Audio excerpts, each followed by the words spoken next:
Sulod sa CR sa bakery nga pandipane sa Matina Aplaya, Davao City, gipatay ang tindera pinaagi sa pagpuspos og martilyo sa ulo sa makadagang higayon.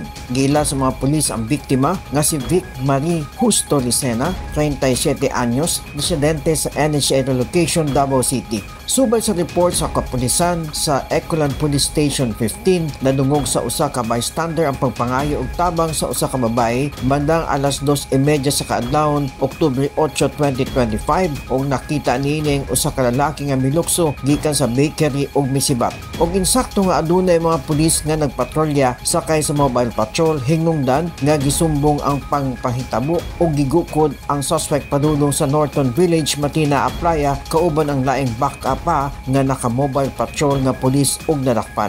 Gila sa mga otoridad ang suspect nga si Rene J. Bandido, 32 anyos, construction worker, taga Malita, Davao Occidental, og stay-in sa Matina Aplaya Elementary School. For information, sir, nga nakuha sa ato ang investigator from the suspect, sir, na kini suspect, sir, before the incident, nanghiram siya og kanang kwarta sa ihang mga kauban sa trabaho, sir.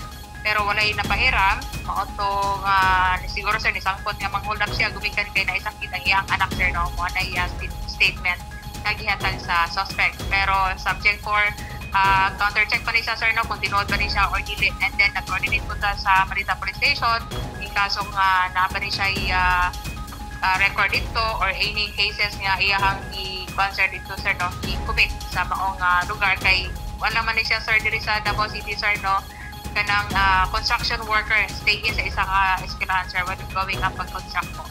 Natangag sa suspect ang 1,500 pesos nga posibleng halin sa bakery. Apan nasayran nga sa pagsibak sa suspect nangatagak pa sa kasada ang ubang kwarta. Sumala ni Police Captain Hazel Caballero Tuazon, ang spokesperson sa DCPO, ginaasikaso na sa mga pulis ang mga pag-inquest sa suspect ngadto sa piskalya.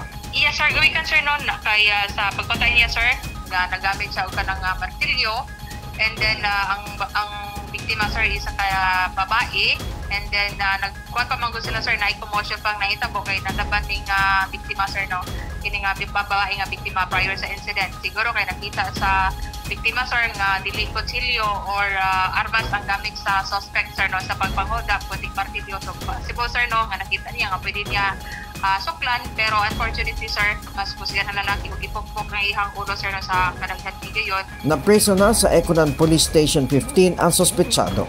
Peng Alinio, Newsline Philippines. Stay safe!